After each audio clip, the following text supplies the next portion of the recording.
Hello student, I am Manish Dubey. Today I am going to teach you industrial engineering. यह subject totally theoretical subject है, इसमें कहीं भी numerical नहीं है, इसलिए यह सब्जेक्ट समझना आसान है। इस सब्जेक्ट का पहला चैप्टर का नाम है प्रोडक्टिविटी, उत्पादकता। इस सब्जेक्ट का जो भी सिलेबस है मैं अगले लेक्चर में डिस्कस कर दूंगा। अभी आज हम पहला चैप्टर स्टार्ट करते हैं, प्रोडक्टिविटी। और सभी बच्चों से एक रिक्वेस्ट है कि सभी बच्चे अपना अटेंडेंस कमेंट बॉक्स में नाम और रोल नंबर लिख दें, जिससे मैं अटेंडेंस ले सकूं, और उसी अटेंडेंस से आपका इंटरनल मार्क डिसाइड होगा। जो भी आरबीएस पॉलिटेक्निक के बच्चे पढ़ रहे हैं उनके लिए है ये बस। तो पहला चैप्टर है प्रोडक्टिविटी, उत्पादकता। देखिए, उत्पादकता क्या होती है। आप लोग उत्पादन का नाम सुने होंगे, प्रोडक्शन। उत्पादन मतलब कोई चीज़ बनना। कोई चीज़ बनता है, कहाँ बनता है? इंडस्ट्री में बनता है, घर पे भी कुछ बनाते हो, खाना पीना जो भी, तो ये सब प्रोडक्शन है। मतलब क्या बना रहे हो आप? तो कुछ इनपुट दे रहे हो तो कुछ आउटपुट मिल रहा है। कुछ भी बनाना है तो मटेरियल को लाना पड़ेगा, तब ना कुछ बनेगा। तो वो होता है प्रोडक्शन। डिफरेंट प्रोसेस से होता हुआ तब जाके कोई मटेरियल बनता है। तो प्रोडक्शन और प्रोडक्टिविटी डिफरेंस है, थोड़ा बहुत डिफरेंस है इनमें। वो आगे मैं डिस्कस करूँगा कि उत्पादन क्या है और उत्पादकता क्या है, इन दोनों में अंतर क्या है। अभी फिलहाल के लिए आप उत्पादकता देखिए क्या होता है। देखिए, लिखा है, निवेश में कोई बदलाव किए बिना निर्गत को बढ़ाना ही उत्पादकता में वृद्धि करना कहलाता है, या उत्पादकता को निर्गत तथा निवेश के अनुपात के रूप में परिभाषित किया जा सकता है। इसका मतलब क्या हुआ, या इंग्लिश में देख लो। अभी एक बार इंग्लिश में देख लो, इंग्लिश वाले बच्चे। Productivity can be defined as ratio of output to the input of production system. जैसे आप किसी भी इंडस्ट्री में कोई भी प्रोडक्ट बनाते हो तो वो कई प्रोसेस से गुजरते हुए बनता है। तो आप उन इनपुट देते हो तो अभी ना आउटपुट मिलता है। मतलब मटेरियल, जैसे मान लो एक सिंपल सा एग्जांपल दो, कुछ भी बनाना हो, जैसे मान लो कोई कास्टिंग कर रहे हो, जैसे आप सिंपल सा एग्जांपल ले लो। आप जैसे डस्टर ही बना रहे हो, तो डस्टर को बनाने के लिए क्या होता है? लकड़ी की आवश्यकता होती है। तो लकड़ी क्या है? इनपुट। और आउटपुट क्या मिला? डस्टर। तो ये आपका हो गया इनपुट और आउटपुट। तो इसलिए प्रोडक्टिविटी क्या होती है? प्रोडक्टिविटी जो आउटपुट मिला डिवाइडेड बाय इनपुट। आउटपुट और इनपुट के रेशियो को। देखिए, पहला लाइन के लिखा है, निवेश में कोई बदलाव किए बिना आउटपुट को बढ़ाना है। एक बात देखिए, इंजीनियर का काम क्या होता है? इंजीनियर का काम ये होता है कि अच्छा से अच्छा सामान कम से कम लागत में बने। ये एक इंजीनियर का मोटिव होता है, उद्देश्य होता है। क्वालिटी में कंप्रोमाइज नहीं, कॉस्ट को कम करके क्वालिटी अच्छे से अच्छे बनाना, ये होता है इंजीनियर का काम। तो उसी तरह से प्रोडक्शन में भी हम क्या करते हैं? प्रोडक्शन में या प्रोडक्टिविटी, जब उत्पादकता को देखेंगे तो हमारा मेन एम होना चाहिए कि प्रोडक्टिविटी हमारी अच्छी हो। हमारा जो प्रोडक्ट बन रहा है वो अच्छे क्वालिटी का बने, उसमें डिफेक्ट कम हो, या जो भी प्रोडक्ट बन रहा है हमारा, उसमें जो भी निवेश किया गया वो हमारा निवेश किया, जो चाहे कैपिटल कॉस्ट हो, चाहे कोई भी कॉस्ट हो, जो भी कीमत लगा रहे हैं, जो भी हम कॉस्ट दे रहे हैं, man, machine, equipment, man power use करते हैं, मशीन पे बनाते हैं या इक्विपमेंट और भी यूज करते हैं, इन सब को मिलाकर जितना भी इनपुट दें वो हमारा कम से कम लागत में रहे और आउटपुट हमारा बहुत अच्छा मिले, तो ये आपका होता है प्रोडक्टिविटी। यही मैं डिस्कस कर रहा था अभी। अब आते हैं, देखते हैं इंपॉर्टेंस ऑफ प्रोडक्टिविटी, उत्पादकता का महत्व क्या है। देखिए इंपॉर्टेंस ऑफ प्रोडक्टिविटी, ये देखते हैं, कर्सर देखिएगा, उत्पादकता का महत्व। देखिए विकसित कोई भी देश अगर विकसित हो या अविकसित हो, डेवलप्ड कंट्री या डेवलपिंग कंट्री या अनडेवलप्ड कंट्री, ये बात आप लोग जानते हो। प्रोडक्शन जो प्रोडक्टिविटी होती है एक बहुत मायने रखता है कि प्रोडक्ट किस देश की, कोई डेवलप कंट्री है तो उसकी प्रोडक्टिविटी कितनी अच्छी है, कोई अनडेवलप कंट्री है उसकी प्रोडक्टिविटी कैसी है। दोनों ही स्थितियों में, चाहे विकसित देश हो चाहे अविकसित देश हो, दोनों ही देशों का क्या इच्छा होती है कि हमारी प्रोडक्टिविटी अच्छी होए। लेकिन प्रोडक्टिविटी अच्छी होए लेकिन संसाधन तो सीमित हैं। जो टेक्नोलॉजी वो यूज कर रहे हैं वही टेक्नोलॉजी हम भी धीरे धीरे यूज कर रहे हैं। संसाधन तो सीमित है लेकिन उसी संसाधन से प्रोडक्शन जो देश अच्छा बना ले रहा है, कर ले रहा है, तो उसकी प्रोडक्टिविटी अच्छी हो जा रही है। न्यूनतम प्रयासों, कम से कम प्रयास तथा खर्चों के साथ अधिकतम संतुष्टि प्रदान करने के लिए संसाधनों का ऑप्टिमाइज तरीके से यूज करना ही प्रोडक्शन का या प्रोडक्टिविटी का मुख्य लक्ष्य होता है।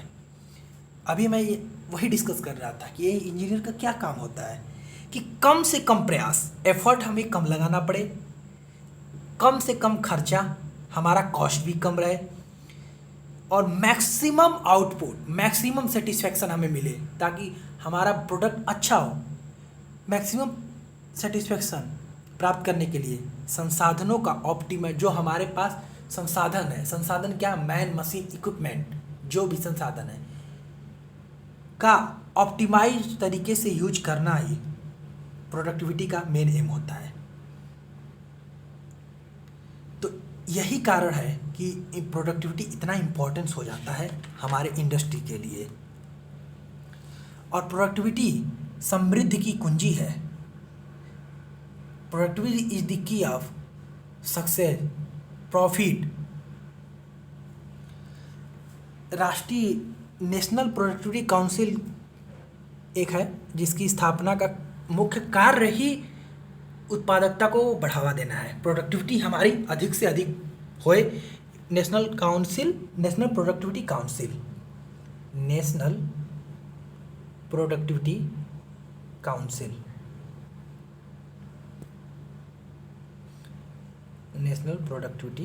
काउंसिल, इसको हिंदी में कहते हैं राष्ट्रीय उत्पादकता परिषद। इसका मुख्य कार्य क्या है, प्रोडक्टिविटी को बढ़ावा देना है।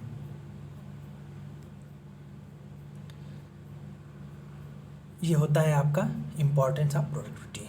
अब आते हैं आगे, देखते हैं उत्पादकता को प्रभावित करने वाले कारक। उत्पादकता को प्रभावित करने वाले कारक, फैक्टर अफेक्टिंग प्रोडक्टिविटी।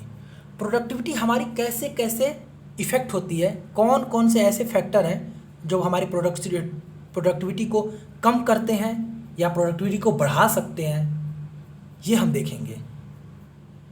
ठीक है, यहाँ पे मैंने लिखा है 2 टाइप की प्रोडक्टिविटी के फैक्टर हो सकते हैं जो इफेक्ट डाल सकते हैं। पहला, फैक्टर अफेक्टिंग नेशनल प्रोडक्टिविटी, राष्ट्रीय उत्पादकता को प्रभावित करने वाले, जो पूरे राष्ट्र में जो भी उत्पादकता हो रही है उसको कौन कौन से कारक हैं प्रभावित करने वाले। और factor affecting productivity in manufacturing and service, manufacturing और सर्विस में कौन कौन से ऐसे फैक्टर हैं जो प्रोडक्टिविटी को इफेक्ट कर रहे हैं, उसके बारे में हम डिस्कस करेंगे। तो फर्स्ट क्या है, फैक्टर अफेक्टिंग नेशनल प्रोडक्टिविटी। इसके बारे में हम लोग डिस्कस करते हैं।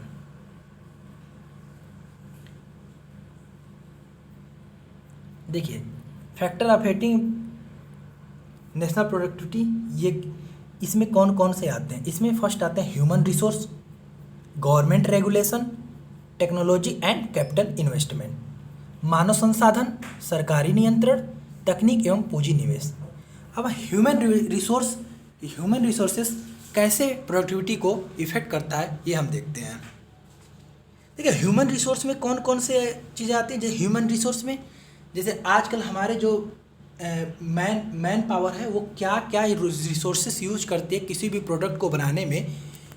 जैसे नई नई टेक्नोलॉजी आती हैं, नई टेक्नोलॉजी, हर समय टेक्नोलॉजी बदलती रहती है। कंप्यूटर, आईटी का, आजकल आईटी का बोलबाला है, इंफॉर्मेशन टेक्नोलॉजी, सभी आईटी का हर जगह यूज है, सब जगह कंप्यूटर का यूज है। तो इसलिए पहला लक्ष्य क्या होना चाहिए? हमारा पहला लक्ष्य ये होना चाहिए कि जितने भी ह्यूमंस काम करते हैं किसी भी इंडस्ट्री में, मैन पावर जो भी यूज हो रहा है इंडस्ट्री में, उनमें जितने भी मैन एम्प्लॉय काम करते हैं उनको प्रशिक्षित करना। अगर वो एजुकेटेड रहेंगे तो वो संसाधनों का अच्छे से तरीके से इस्तेमाल करेंगे। तो इसलिए ह्यूमन रिसोर्सेज का बहुत महत्वपूर्ण योगदान है। ह्यूमन रिसोर्सेज अच्छा रहेगा तो ये एजुकेटेड किया जाएगा एम्प्लॉय को। इससे क्या होगा? प्रोडक्टिविटी उससे किसी भी कंपनी में बढ़ेगी। तो ह्यूमन रिसोर्सेज का मेन एम क्या होता है? उत्पादकता को प्रत्यक्ष रूप से प्रभावित करता है ये।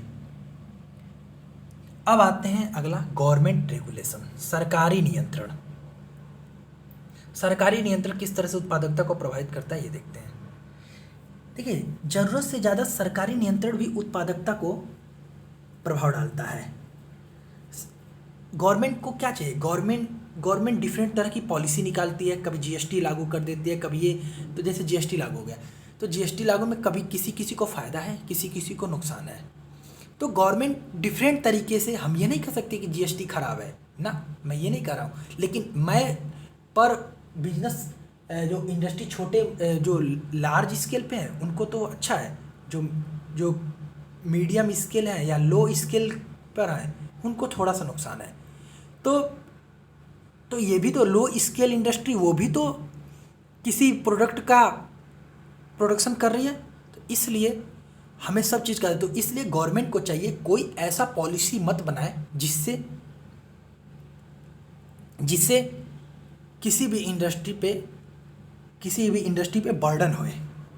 तो इसके लिए सुरक्षा संबंधी, स्वास्थ्य संबंधी कानून जो भी लागू हो रहे हैं उसमें कॉस्ट बेनिफिट एनालिसिस होना चाहिए।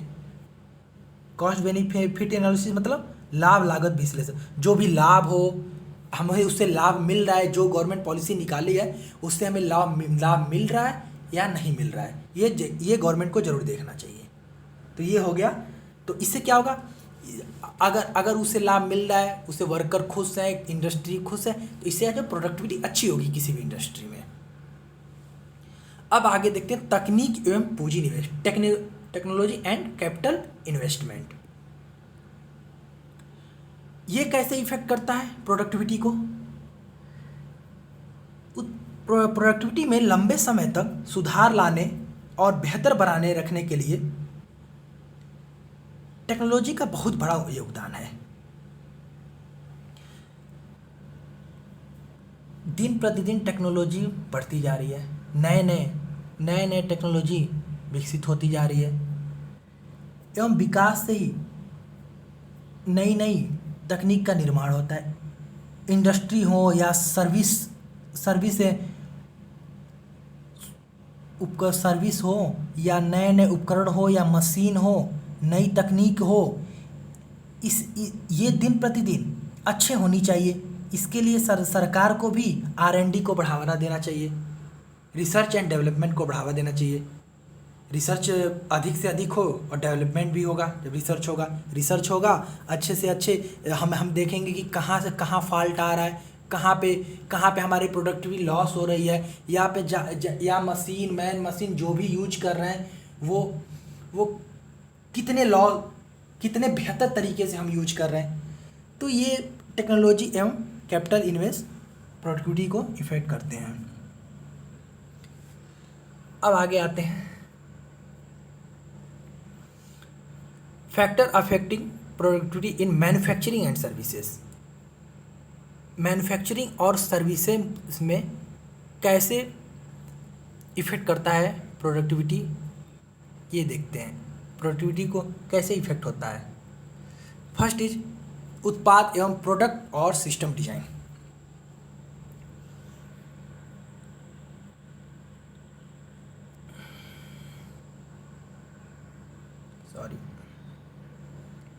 Product and system design.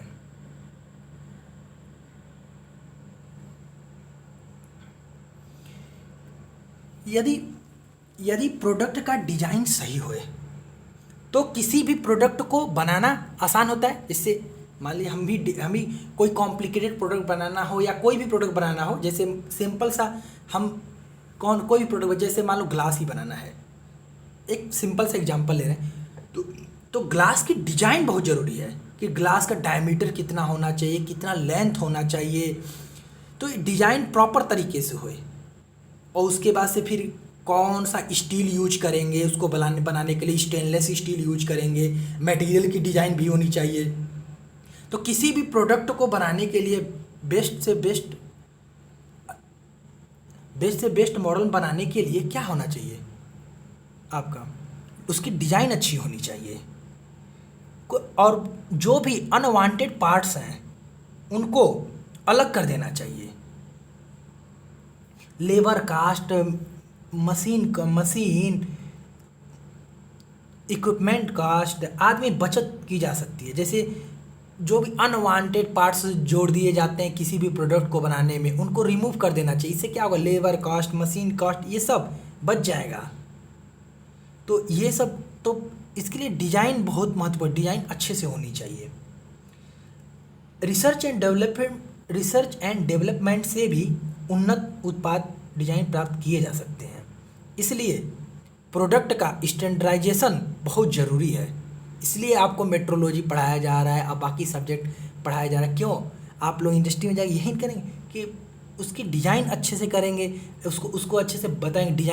एक डिज़ाइन इंजीनियर होते हैं, डिज़ाइन इंजीनियर वो डिज़ाइन को बेहतरीन तरीके से करते हैं कि कौन सा प्रोडक्ट। डिज़ाइन मतलब ये नहीं होता कि सिर्फ आर्ट, किसी भी स्ट्रक्चर का, किसी भी प्रोडक्ट जो बनना है उसका आर्ट बना देना ना, उसमें कौन से मटेरियल यूज कर रहे हैं, कौन से जैसे मान लो सिंपल सा भी ग्लास का मैंने एग्जांपल दिया, स्टेनलेस स्टील का ग्लास बनाएंगे तो स्टेनलेस स्टील का बनाएंगे तो कोरोजन कम होगा। उसके बाद से फिर ये डक्टाइल ज़्यादा होगा, टूटेगा नहीं जल्दी। अगर कांच का ग्लास बनाओगे तो टूटने की चाहे वो ब्रिटल होगा। तो ये सब इसीलिए आपको सारे सब्जेक्ट की नॉलेज दी जाती है ताकि आप इंजीनियर बनो, अच्छे किसी भी इंडस्ट्री में जाओ तो उसके प्रोडक्ट को बेहतरीन तरीके से बना सको।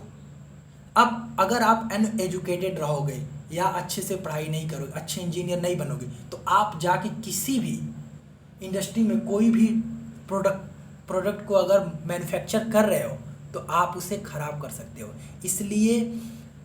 इसलिए डिज़ाइन प्रोसीजर या जो भी आप लोगों को सब्जेक्ट पढ़ाया जाए उसके बारे में नॉलेज अच्छे से होना चाहिए। अब आते हैं आगे, मशीनरी एवं उपकरण, मशीनरी एंड इक्विपमेंट, ये किस तरह से इफेक्ट डालते हैं प्रोडक्टिविटी को। एक बार उत्पादन प्रोडक्ट का डिजाइन अगर बन गया, फिर उसको कौन से मशीन से, जैसे कोई भी प्रोडक्ट बनता है तो डिफरेंट प्रोसेस से बनता है, ये बात आप लोग जानते हो। जैसे मान लो तुम्हें कास्टिंग से ही कोई भी प्रोडक्ट को मैन्युफैक्चर करना है तो क्या कर दो, कास्टिंग में कैसे कास्टिंग होती है, कितने इफ़िशिएंट वे से कास्टिंग कर सकते हैं, कौन से कास्टिंग का मेथड कौन से प्रोडक्ट को बनाने के लिए सही रहता है। तो ये सब, और किस मशीन पे, मान लो लेथ मशीन पे आप वर्क कर रहे हो तो लेथ लेथ मशीन को किस तरह से एफिशिएंट वे से चलाया जाए। तो ये सब उत्पादकता को बहुत प्रभावित करते हैं। जितने भी मशीन टूल्स हुए, रोबोट, कन्वेयर बेल्ट हुआ, आदि का फैक्ट्री में कैसे उपयोग किया जाता है, ये सब नॉलेज बहुत ज़रूरी है। तो और उत्पादन में सबसे ज़्यादा योगदान आजकल क्या है, कंप्यूटर को एफिशिएंट वे से कैसे, टेक्नोलॉजी का कैसे एफिशिएंट से वे से यूज किया जाए, ये सब मशीनरी इक्विपमेंट है। तो इनका भी प्रोडक्टिविटी को इफेक्ट करने में बहुत योगदान रहता है, और वही तो हम पढ़ रहे हैं, फैक्टर अफेक्टिंग प्रोडक्टिविटी। अब आगे देखते हैं उत्पादन की मात्रा या आयतन, प्रोडक्शन वैल्यू, ये कैसे इफेक्ट करता है प्रोडक्टिविटी को। यदि आउटपुट, अभी तो मैंने बताया productivity equal to output upon input, मतलब जो बन के तैयार हो रहा है और जो इन्वेस्टमेंट तुम कर रहे हो, उन्हीं दोनों का रेशियो। तो आप क्या करेंगे, आप प्रोडक्टिविटी जो भी आउटपुट को बढ़ाना चाहते हैं तो डायरेक्ट लेबर में भी बढ़ोतरी करनी पड़ेगी। प्रोडक्टिविटी को बढ़ाना है तो आपको क्या करना पड़ेगा, लेबर में बढ़ोतरी कैसे करना है, मतलब एक सिंपल सा एग्जाम्पल, मान लो किसी को कोई भी प्रोडक्ट बन रहा है, 10 लेबर बना रहे हैं उसे, अगर लेबर की संख्या बढ़ा दी जाए तो क्या होगा, जल्दी से बनेगा प्रोडक्टिविटी, टाइम कम लगेगा। तो एक वॉल्यूम मतलब क्या, संख्या बढ़ा देना, नंबर्स बढ़ा देना। तो ये भी इफेक्ट करता है कि किस तरह से हमारी प्रोडक्टिविटी अच्छी बने। अब आगे आते हैं skill and effectiveness of the worker. ये तो सबसे इम्पोर्टेंट है, ये इसी के कारण प्रोडक्टिविटी और चेंज होती है। कैसे, देखिए, अगर किसी इंडस्ट्री में कोई लेबर काम कर रहा है, किसी प्रोडक्ट को मैन्युफैक्चर किया जाए, अगर वो अनस्किल्ड है, वो ये नहीं जानता है कि इस प्रोडक्ट को कैसे बनाना है। जैसे तुम ही हो, कोई काम को नहीं जानते हो अच्छे तरीके से, अगर वो काम करने को दिया जाए तो तुम बिगाड़ दोगे। तो यही सिंपल सी बात है इंडस्ट्री में, कि अगर अनस्किल्ड वर्कर रहेंगे या अनएजुकेटेड रहेंगे तो वो प्रोडक्टिविटी को बहुत ज़्यादा इफेक्ट करेगा, इससे प्रोडक्टिविटी हमारी ख़राब हो जाएगी। तो इसके लिए नए कर्मचारी, जो भी नए कर्मचारी जो भी कंपनी में आते हैं, उनको सही ढंग से प्रशिक्षित किया जाए, सही ढंग से उन्हें नॉलेज दिया जाए, और अधिक उत्पादन करने के लिए उन्हें प्रोत्साहित किया जाए, बार बार कहा जाए, उनको हौसला दिया जाए, उनको कैपिटल बढ़ाया जाए, इनकम बढ़ाया जाए। तो इससे क्या होगा, बहुत प्रभाव पड़ता है प्रोडक्टिविटी को। अब आते हैं, अभी हमें स्टार्टिंग में ही बात किया था कि प्रोडक्टिविटी और प्रोडक्शन दोनों अलग अलग चीज़ें होती हैं। एक्चुअली उन दोनों में अंतर क्या है, बहुत माइनर सा अंतर है। देखिए, प्रोडक्टिविटी और प्रोडक्शन, प्रोडक्टिविटी मीन्स, अगर हिंदी वाले जो बच्चे हैं वो देख लें, प्रोडक्टिविटी मीन्स उत्पादकता,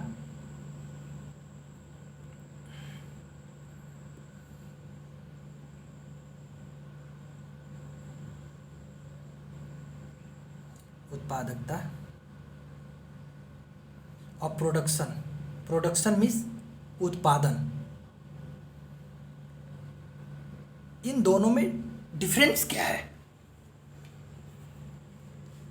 देखिए, प्रोडक्शन का मतलब ये होता है कि टोटल प्रोडक्ट आउटपुट कितना है, मतलब पूरा कितना इनपुट दे के जो भी प्रोडक्ट हमें बन के तैयार हो रहा है, वो पूरा हमारा प्रोडक्शन कहलाता है, उत्पादन कहलाता है। जबकि बट प्रोडक्टिविटी क्या है, एक किसी के सापेक्ष निकाला जाता है। कैसे सापेक्ष निकाला, आउटपुट और इनपुट दोनों को देख रहे हो।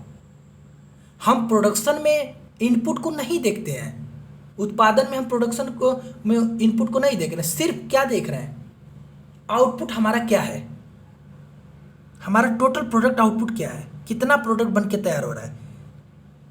लेकिन प्रोडक्टिविटी में क्या कर रहे हैं, इनपुट को भी देख रहे हैं। इनपुट मीन्स, अगर मान लो किसी इंडस्ट्री में कोई भी वर्क, किसी भी प्रोडक्ट का निर्माण हो रहा है, कोई भी प्रोडक्ट मैन्युफैक्चर हो रहा है, तो मैन पावर, मशीनरी, इक्विपमेंट, जो भी उस प्रोडक्ट को बनाने में इनपुट लग रहा है उसको भी देखते हैं।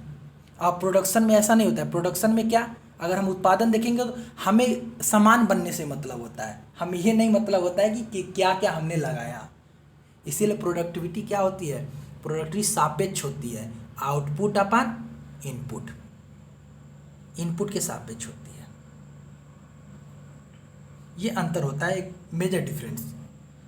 और क्या अंतर हो सकता है, प्रोडक्टिविटी में अगर हम वृद्धि के बावजूद भी उत्पादन में कमी आ सकती है। कैसे, प्रोडक्टिविटी में वृद्धि के बावजूद अगर प्रोडक्टिविटी बढ़ भी रही है तो भी हमारा उत्पादन में कमी आ सकती है, या इनपुट को समान रखते हुए भी यदि आउटपुट में वृद्धि हो तो प्रोडक्टिविटी में वृद्धि होती है। जैसे प्रोडक्टिविटी क्या है, अभी मैंने बताया है, 1 मिनट, productivity equal to output upon input. ये प्रोडक्टिविटी एक तरह से आप लोग देखते हो एफिशिएंसी जैसा है ना, एफिशिएंसी जैसे आप लोग पढ़े होंगे, थर्मोडायनेमिक्स में एफिशिएंसी निकाली जाती है, कार्नोट साइकिल की, डीजल साइकिल की, जो भी। तो एफिशिएंसी में भी क्या देखते हैं, कितना इनपुट दिए और कितना आउटपुट मिला। तो सेम टू सेम प्रोडक्टिविटी भी है, एक तरह से प्रोडक्टिविटी एफिशिएंसी चेक देखता है कि कितना एफिशिएंसी एक्चुअली मशीन वो निकालते हैं, कौन सा साइकिल पे वर्क कर रहा है, तो कैसे इनपुट हो रहा है, क्या क्या है। तो प्रोडक्टिविटी भी सेम है।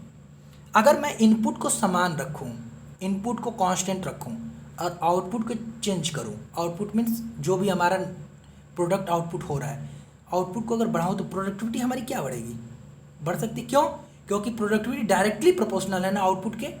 देखिए आप लोग देख सकते हैं, लिखा तो है productivity equal to output upon input. अगर हम आउटपुट को बढ़ाएंगे तो इनपुट भी ऑटोमेटिकली बढ़ेगा। वो भी कब बढ़ेगा, जब इनपुट को कांस्टेंट रखेंगे। तो इसलिए प्रोडक्टिविटी आउटपुट को बढ़ाने से बढ़ती है। एक और बेस्ट तरीके बता रहा हूं इसमें, यदि इनपुट में अधिक वृद्धि हो, बहुत ज़्यादा वृद्धि कर दे रहे हैं इनपुट में, बहुत अधिक, कैसे ध्यान से देखना, कर्सर देखो, मैं जो लिख रहा हूँ वो ध्यान से देखना। Productivity equal to output upon input. अगर मैं क्या कर रहा हूँ, इनपुट में अधिक वृद्धि कर रहा हूँ, इनपुट में बहुत ज़्यादा वृद्धि कर दे रहा हूँ। इनपुट मतलब हम मैन, मशीन, इक्विपमेंट, जो भी कास्ट इंडस्ट्री में लग रहे हैं उसको बढ़ा दे रहे हैं। और जो हमारा आउटपुट जो मिल रहा है वो थोड़ा सा कम मिल रहा है, तो क्या होगा, प्रोडक्शन तो बढ़ेगा परंतु प्रोडक्टिविटी में कमी आएगी।